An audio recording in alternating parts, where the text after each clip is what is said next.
Hey guys, welcome to another day of അഫ്സീസ് world. എല്ലാവരും happy and healthy ആണെന്ന് വിശ്വസിക്കുന്നു. ഈ ഹാപ്പിനെസ്സും ഹെൽത്തും നമ്മളുടെ കൂടെ എപ്പോഴും ഉണ്ടാവണമെന്നില്ല. സോ ഹെൽത്തുള്ള ടൈമിൽ നമ്മളുടെ ലൈഫ് മാക്സിമം എൻജോയ് ചെയ്ത് ജീവിക്കാം. ഇപ്പോൾ സമയം രാവിലെ 7 മണി കഴിഞ്ഞിട്ടുണ്ട്. ബെഡിൽ നിന്ന് എഴുന്നേക്കാനുള്ള തത്രപ്പാട്ടിലാണ് ഞാൻ. ഡീപ്പ് സ്ലീപ്പ് കഴിഞ്ഞ് എഴുന്നേൽക്കുമ്പോൾ എനിക്ക് നല്ല തലകറക്കം ഫീൽ ചെയ്യും. പെട്ടെന്ന് ബെഡിൽ നിന്ന് എണീക്കാൻ പറ്റില്ല. സോ കുറച്ച് ടൈം എടുത്തിട്ടാണ് ഞാൻ ബെഡിൽ നിന്ന് എണീക്കാറ്. ഇന്ന് ഞാൻ ഹോസ്പിറ്റലിൽ സർജൻ ഡോക്ടർക്ക് അപ്പോയിൻമെൻറ്റ് എടുത്തിട്ടുണ്ട്. ഡോക്ടറുടെ അപ്പോയിൻമെൻറ്റ് കഴിഞ്ഞിട്ട് എനിക്ക് ഡ്യൂട്ടിക്ക് പോകാനുള്ളതാണ്. എന്നത്തെയും പോലെ ആഫ്റ്റർനൂൺ ഡ്യൂട്ടി തന്നെയാണ് ഇന്നും. ഇനിയും ഇങ്ങനെ കിടന്നാൽ ലേറ്റായി പോവും. സോ ഞാൻ എഴുന്നേറ്റ് റെഡി ആവാൻ നോക്കട്ടെ. ഇന്നെനിക്ക് ഒപ്പിയിൽ പോയിട്ട് ഡോക്ടർ കൺസൾട്ടിങ് ഉണ്ട്. അതിന് വേണ്ടി പോവാണ്. ഓൺ ദ വേ ആണ്. അപ്പോൾ പോയി നോക്കട്ടെ. ഇവിടുത്തെ 9:15 അപ്പോയിൻമെൻ്റ് ഉള്ളത്. 9 ആകുമ്പോഴെങ്കിലും അവിടെ റിപ്പോർട്ട് ചെയ്യണം. 10 മിനിറ്റെങ്കിലും അറ്റ്ലീസ്റ്റ് അവിടെ റിപ്പോർട്ട് ചെയ്യണമെന്നാണ്. ഇപ്പോൾ സമയം 8:45 ആവുന്നേ ഉള്ളൂ. സമയമുണ്ട്. ഇവിടുന്ന് കുറച്ച് ദൂരമേ ഉള്ളൂ. വലിയ ട്രാവലിംഗ് ഇല്ല. പോയി നിൽക്കാം.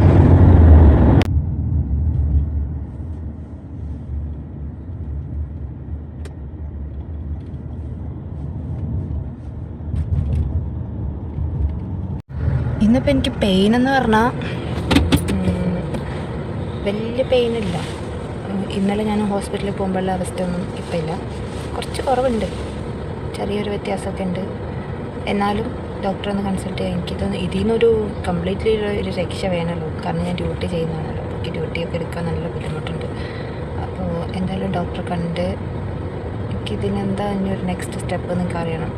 എനിക്കിത് കംപ്ലീറ്റ്ലി മാറിയിട്ട് ഒരു നോർമൽ ലൈഫ് വേണം.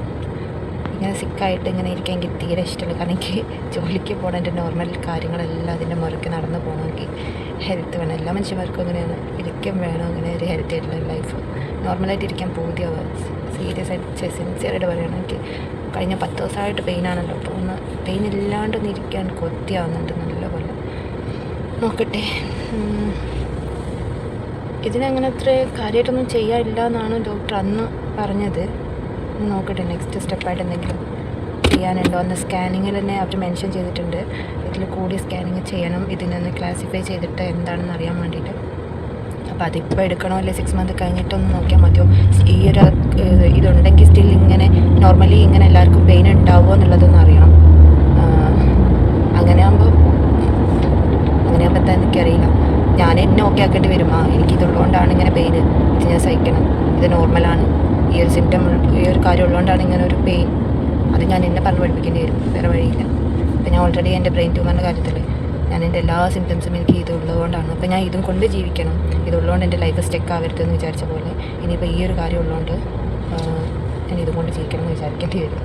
വേറെ വഴിയില്ല. ഞാനിതാ ഹോസ്പിറ്റലിലേക്ക് എത്തി. ഇപ്പം ഞാൻ ഈ മാസത്തിൽ എത്രാമത്തെ തവണ ഇവിടെ വന്ന് പോകണമെന്ന് എനിക്ക് തന്നെ അറിയില്ല. Yes, here cash. ഡോക്ടർക്ക് വേണ്ടി വെയിറ്റിംഗ് ആണ്. ഡോക്ടർ വന്നിട്ടില്ല.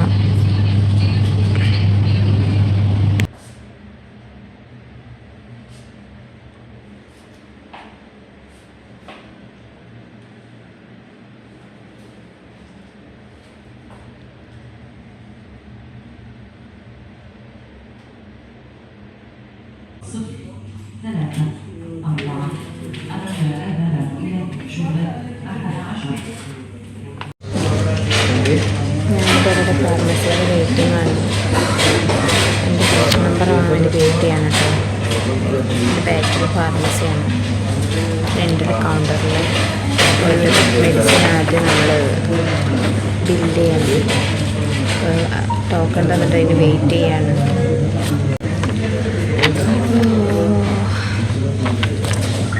ഡോക്ടർ കണ്ടിട്ട് പറഞ്ഞ കാര്യങ്ങളൊക്കെ ഞാൻ പറഞ്ഞുതരാം കേട്ടോ.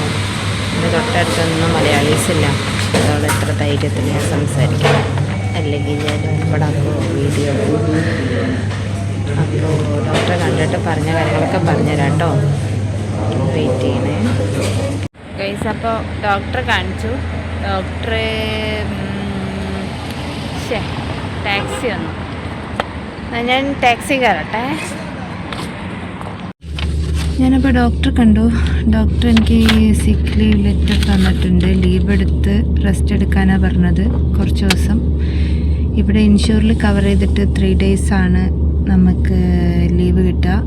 അപ്പോൾ ആ 3 days പ്ലസ് എൻ്റെ ഒരു ലീവ് ഉണ്ട് ഈ വീക്കിൽ, അതും കൂടെ കൂട്ടിയിട്ട് 4 days ആണെങ്കിൽ ലീവ് എഴുതി തന്നിരിക്കുന്നത്. അപ്പോൾ അത് എടുക്കണം. ഞാൻ ക്ലിനിക്കിൽ ഇത് അപ്ലൈ ചെയ്തിട്ടുണ്ട്. ലീവ് സാങ്ഷൻ ആവും, മിക്കവാറും ആവും, വൈകൊന്നുമില്ല. സിക്ക് ലീവ് ലെറ്റർ ഇല്ലെങ്കിൽ അവിടെ ലീവ് കിട്ടുന്നതാണ്. പിന്നെ ഡോക്ടർ എനിക്ക് ഇങ്ങോട്ട് സജസ്റ്റ് ചെയ്ത് തന്ന ലീവ് ലെറ്റർ തരാം ലീവ് എടുക്കാൻ വേണ്ടിയിട്ട്. പിന്നെ മെഡിസിനൊക്കെ മാറ്റി തന്നിട്ട് ഡോസ് കൂട്ടിയിട്ട്. അപ്പോൾ അതിൻ്റെ കൂടെ റെസ്റ്റും കൂടെ വേണമെന്നാണ് പറഞ്ഞത്. റെസ്റ്റ് എടുക്കണം, ഇനിയൊന്ന് ഫുഡ് കഴിക്കണം, എന്നിട്ട് റൂമിൽ പോകണം. ലീവാണെങ്കിൽ പോലും എനിക്ക് ഇന്ന് ആഫ്റ്റർ ഈവനിങ് എനിക്കൊരു അപ്പോയിൻമെൻ്റ് ഉണ്ട്, ഒഴിവാക്കാൻ പറ്റില്ല. അപ്പോൾ ആ അപ്പോയിൻമെൻറ്റ് പോയി അറ്റൻഡ് ചെയ്യണം. പേഷ്യൻ്റ് ഉണ്ട്, ഒരു പേഷ്യൻ്റ് ഉണ്ട്. ബാക്കി എല്ലാ പേഷ്യൻറ്റിനെയും ക്യാൻസൽ ചെയ്യാൻ പറ്റുമെന്നാണ് പറഞ്ഞത്. അപ്പോൾ ഇത് പോയിട്ടൊന്ന് അറ്റൻഡ് ചെയ്യണം. 5 മണിക്ക് ഡ്യൂട്ടി ഉണ്ട്, 1 hour മാത്രം. ഗൈസ്, ഇപ്പോൾ സമയം 4 മണിയായി. ഞാനൊരു ഉറക്കമൊക്കെ കഴിഞ്ഞ് എഴുന്നേറ്റാണ് കേട്ടോ. എന്താ പറയുക, ഡ്യൂട്ടി ഉണ്ടായിരുന്നു. പിന്നെ ഒരു മിനിറ്റ്, ഞാൻ എൻ്റെ സ്റ്റേഷൻ അങ്ങോട്ട് റെഡി ആയിട്ടില്ല, എന്തൊക്കെയോ പറയുന്നുണ്ട്. ഇപ്പോഴാണ് ഞാൻ ഉറങ്ങി എന്നിട്ടിപ്പോഴാണ് ആലോചിക്കുന്നത് ഒരു വൈൻഡപ്പ് വീഡിയോ എടുത്തിട്ടില്ലല്ലോ എന്ന്. ഇപ്പോൾ സമയം 4 മണിക്ക് കഴിഞ്ഞു. ഞാൻ എഴുന്നേറ്റ് ക്ലിനിക്കിലേക്ക് ഡ്യൂട്ടി ഉണ്ടായിരുന്നല്ലോ, 1 hour ഡ്യൂട്ടി ഉണ്ടായിരുന്നു. എനിക്ക് 5 മണി to 6 മണി വരെ ഡ്യൂട്ടി ഉണ്ടായിരുന്നു. അപ്പോൾ അതെങ്ങനെയാണെന്ന് വെച്ചാൽ, ആക്ച്വലി ഇന്നെൻ്റെ സിക്ക് ലീവാണ്. സിക്ക് ലീവ് സാങ്ഷൻ ആയിട്ടുണ്ട്. അപ്പോൾ അവർ ക്ലിനിക്കിൽ നിന്ന് ഓരോ പേഷ്യൻറ്റിനെ, എനിക്ക് അപ്പോയിൻമെൻറ്റ് എടുക്കുന്ന ഓരോ പേഷ്യൻറ്റിനെ അവർ വിളിച്ച് കൺവിൻസ് ചെയ്യാത്ത ക്യാൻസലാക്കിച്ചു. അതിൽ 4 അപ്പോയിൻമെൻറ്റ്സ് ഉണ്ടായിരുന്നു. അതിലൊരു പേഷ്യൻറ്റ് വില്ലിങ് അല്ലായിരുന്നു ആദ്യം. പിന്നെ ഇപ്പോൾ ഞാൻ വിളിച്ച് ചോദിച്ചു ആ പേഷ്യൻറ്റ് കൺഫേം ആണോ അല്ലയെന്ന്. താഴെ നിന്ന് ആരോ സംസാരിക്കുന്നുണ്ട്, അതിൻ്റെ സൗണ്ടാണ് കേട്ടോ. അപ്പോൾ കൺഫേം ആണോ അല്ലയെന്ന് ചോദിച്ചപ്പോൾ അവർ ഇപ്പോൾ കൺവിൻസ്ഡ് ആയിട്ട് ക്യാൻസൽ ചെയ്തിട്ടുണ്ട്, അപ്പോയിൻമെൻറ്റ് മാറ്റിയിട്ടുണ്ടെന്ന് പറഞ്ഞു. എനിക്കിനി 3 days കൂടെ ഉണ്ട് സിക്ക് ലീവ്.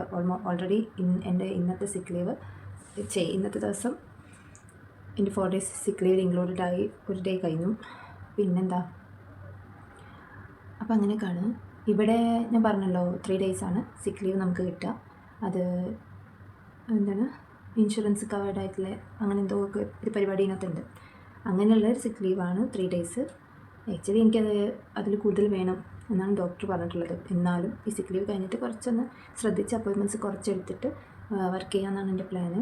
ഒരുപാട് പേര് എൻ്റെ അടുത്ത് പറഞ്ഞിട്ടുണ്ട് ഇങ്ങനത്തെ ഒരു അവസ്ഥയിൽ ഇവിടെ നിന്ന് വർക്ക് ചെയ്യല്ലേ, നാട്ടിൽ പോക്കോ എന്ന്. പക്ഷേ എന്നോടുള്ള സ്നേഹം കൊണ്ടാവാ പറയുന്നത്, ഈ അവസ്ഥയിൽ എന്തിനാണ് ഇവിടെ നിൽക്കുന്നത്, നാട്ടിൽ പോയി കൂടെ എന്നൊക്കെ സ്നേഹം കൊണ്ടായിരിക്കും പറയുന്നത്.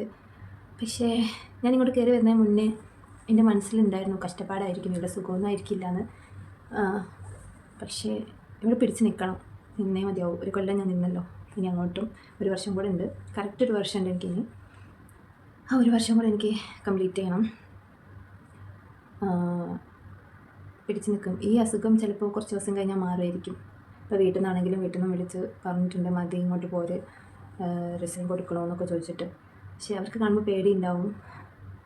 എനിക്കൊരു കുഴപ്പമില്ല, ഈ ഉള്ള പെയിനൊക്കെ റെഡിയാവും, അസുഖമൊക്കെ റെഡിയാവും.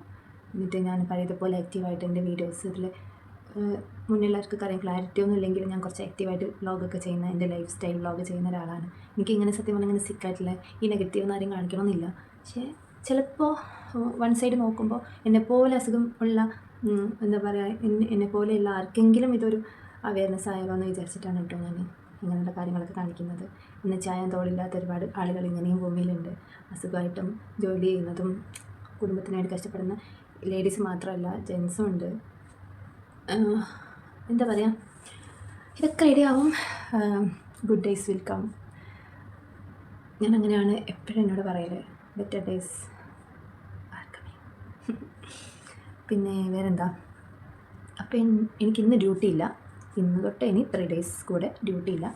മാക്സിമം ബെഡ് റെസ്റ്റ് ചെയ്യണം എന്നാണ് ആഗ്രഹം. പക്ഷേ എന്നോട് ഡോക്ടർ ബെഡ് റെസ്റ്റിന് പറഞ്ഞിട്ടില്ല, ബെഡ് റെസ്റ്റ് എടുക്കണം എന്ന് പറഞ്ഞിട്ടില്ല, റെസ്റ്റ് ചെയ്യുക. എന്നുവെച്ചാൽ എനിക്കിപ്പം നാട്ടിലത്തെ പോലെ ഇവിടെ ഒരു ജോലിയും ഇല്ല. ഇനിയിപ്പോൾ ഫുഡ് ഉണ്ടാക്കാൻ പറ്റുന്നില്ലെങ്കിൽ ഓർഡർ ചെയ്തിട്ടാണെങ്കിൽ പോലും കഴിക്കാം. പക്ഷെ എനിക്ക് സത്യം പറഞ്ഞാൽ ഞാൻ ഇത്രയും ദിവസമായിട്ട് ഞാൻ കിച്ചണിൽ കയറിയൊരു ഫുഡ് ഉണ്ടാക്കിയിട്ടില്ല. ഈ പെയിൻ തുടങ്ങി ഇപ്പോൾ ഒരു 10 ദിവസം ഓൾമോസ്റ്റ് ആയി. ഇതുവരെ ഞാൻ കിച്ചണിൽ കയറിയൊരു ഫുഡ് ഉണ്ടാക്കിയിട്ടില്ല. എൻ്റെ ഫ്രണ്ട്സ് തന്നെയാണ് എനിക്ക് ഇവിടെ ഫുഡ് ഉണ്ടാക്കി തരുന്നത്. രാവിലെ എഴുന്നേറ്റ് ചായ, ഹോർലിക്സ് അങ്ങനെ കുറേ കാര്യങ്ങൾ അവരെന്നെ നല്ലപോലെ ട്രീറ്റ് ചെയ്യുന്നുണ്ട്. പിന്നെ എനിക്ക് തോന്നുമ്പോൾ ഞാൻ ഫുഡ് ഓർഡർ ആക്കി കഴിക്കുന്നുണ്ട്. പക്ഷെ എനിക്കിങ്ങനെ ഒന്നുമല്ല, എനിക്ക് ഇങ്ങനത്തെ ലൈഫല്ല വേണ്ടത്. നോർമലായിട്ട് ഞാൻ പഴയ എന്നെ എനിക്ക് തിരിച്ച് വേണം. മര്യാദയ്ക്ക് ഫുഡ് ഉണ്ടാക്കി കഴിക്കുന്നത്, എൻജോയ് ചെയ്ത് ജോലി ചെയ്യുന്നത്, ഓരോ ഡേയ്സും ബെറ്ററാക്കാൻ വേണ്ടി കഷ്ടപ്പെടുന്ന എന്നെ എനിക്ക് തിരിച്ച് വേണം. ഇൻഷാ അല്ലാഹ് എല്ലാം റെഡിയാവും. ഞാൻ ഭയങ്കര ഹോപ്പിലാണ്. ഇതിലും വലിയ കഷ്ടപ്പാടും അസുഖമൊക്കെ വന്നിട്ടും ഞാൻ പിടിച്ചു വന്നിട്ടുണ്ട്. ഇത് എനിക്ക് മുന്നേ ഉണ്ടായിരുന്ന ബുദ്ധിമുട്ടുകളൊക്കെ വെച്ച് നോക്കുകയാണെങ്കിൽ ഇതൊക്കെ എനിക്ക് ഹാൻഡിൽ ചെയ്യാൻ പറ്റും. പക്ഷേ എനിക്ക് ചെറിയൊരു സങ്കടം എന്താണെന്ന് വെച്ചാൽ, ഇതിപ്പം എന്തുകൊണ്ടാണെന്ന് ശരിക്കും ക്ലിയർ ആയിട്ടില്ല.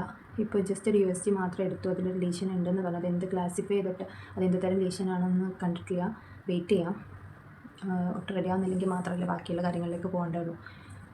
ഓക്കെ, ഞാൻ വെയിറ്റ് ചെയ്യാം. പിന്നെ വീഡിയോ ലോങ് ആവേണ്ട. ഈ വീഡിയോയിൽ ഫസ്റ്റിൽ വെച്ചാൽ ഞാൻ ഓൺ വോയിസിൽ ചെയ്യുന്നത് ഹോസ്പിറ്റലാണെങ്കിലും ടാക്സിയിൽ വരുന്നതാണെങ്കിലുമൊക്കെ ഈ AC-ൻ്റെ സൗണ്ട്, പിന്നെ ഹോസ്പിറ്റലിൽ അറിയാലോ കുറേ നോയ്സ് ഉണ്ട്. അപ്പോൾ അതിനിടയിൽ കൂടെയൊക്കെ ഞാൻ വീഡിയോ എടുക്കുന്നതാണ്, ക്ലാരിറ്റി കുറവാണ്.